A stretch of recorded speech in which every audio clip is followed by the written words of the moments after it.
మార్చి నెల 8వ తారీఖు నాడు ఇదే ప్రదేశంలో ఒక సంకల్పం అనుకున్నాం. ఆ అనుకున్న తర్వాత పెద్దలు వేణుగోపాలరాజు గారితో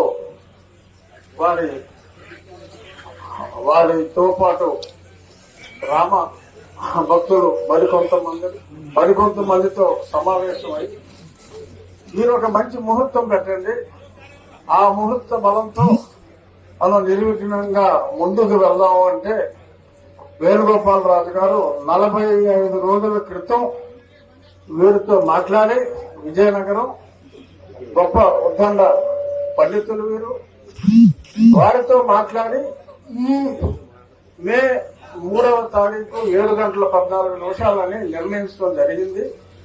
ఒకవేళ అది కాకపోతే అని వేరే ముహూర్తం అంటే అక్కర్లేదు, అదే ముహూర్తానికి చేద్దాం.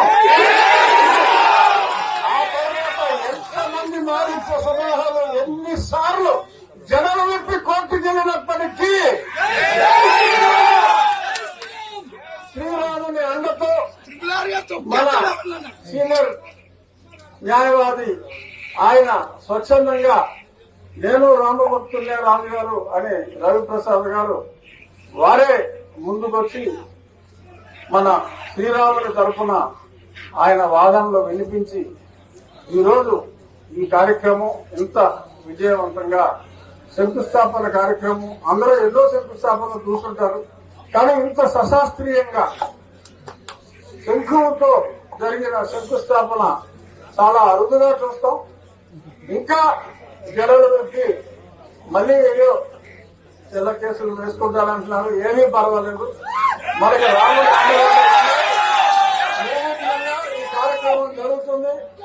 పెద్దలు ప్రముఖ స్థపతి శివనాగరెడ్డి గారు ఆయన ఎన్నో దేవాలయాలు ఆయన ఆధ్వర్యంలో నిర్మించారు. ఆయన ముఖ్య అనుచరుడు శిష్యుడైన సుధాకర్ సింగ్ మన ప్రాంతం మనిషి, మన నర్సాపురం పార్లమెంటు నివాసి. వారి చేతుల మీదుగా పూర్తి కృష్ణశిలతో కనీసం 8 శతాబ్దాలు నిలబడి ఉండేలా ఈ దేవాలయానికి రూపకల్పన అవిధంగా జరుగుతుంది. ఈ కార్యక్రమానికి మరి విచ్చేసి ఆశీర్వదించిన మా చిన్నాన్న గారు బాపిరాజు గారికి, అలాగే ఎప్పుడు తను వెన్నంటి ప్రోత్సహించే నేను వయసులో పెద్ద ఆయన అయినప్పటికీ కూడా అన్నలా భావించే మా కామినేని శ్రీనివాస్ గారికి, ఇంకా ఇక్కడికి విచ్చేసిన అందరికీ ఆకమిల్లో ఎందరో ఉన్నారు. ప్రసాద్ గారు, ఉమా, చెప్పాలంటే పేర్లు గణపతి, సాయి, అలా ఎందరో ఉన్నారు. ఒకళ్ళు ఇద్దరు అని కాదు, అందరికీ కూడా. అలాగే ముఖ్యంగా జిల్లా యంత్రాంగానికి, కలెక్టర్ గారికి, జాయింట్ కలెక్టర్ గారికి, ఆర్డీఓ గారికి, అలాగే పోలీస్ శాఖ అందరికీ, లోకల్ మున్సిపల్ కమిషనర్, ఎంఆర్ఓ, వీళ్ళందరి మీద కూడా వారి డ్యూటీ వారు చేసినందుకు చేసేస్తానని కూడా చెప్పారు.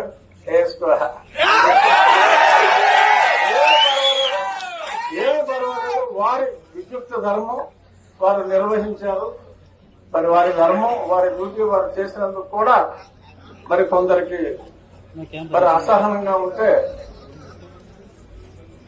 అందరికీ కూడా సహనానికి కూడా ఒక హద్దు ఉంటుంది. కానీ మా సహనపు హద్దుల్ని, మా హిందువుల సహనపు హద్దుల్ని దాటనివ్వద్దు. మా పరిధిలోనే మేము ఉంటాం, బలవంతంగా మా పరిధి దాటే ప్రయత్నం చెయ్యొద్దు అని చెప్పి ఆ కొందరికి కూడా పత్రికాముఖంగా సవినయంగా తెలియజేస్తూ, మనం చూస్తూ ఉండగా సహాయం చేసిన వాళ్ళు ఎందరో ఉన్నారు, కానీ తెర వెనుక సహాయం చేసిన వాళ్ళు ఇంకెందరో ఉంటారు. వారు లేకపోతే ఇంత అద్భుతంగా ఈ ఫంక్షన్ ఈరోజు జరగదు. వారి పేరును నేను ఇప్పుడు చెప్పడం భావ్యం కాదు కనుక తెర వెనుక అదృశ్య శక్తిలా ఉంది ఈ కార్యక్రమం ఇంత అద్భుతంగా జరగడానికి సహకరించిన ఆ అదృశ్య దేవుళ్ళ లాంటి మనుషులకు కూడా ఈ సందర్భంగా నా హృదయపూర్వక ధన్యవాదాలు తెలియజేస్తూ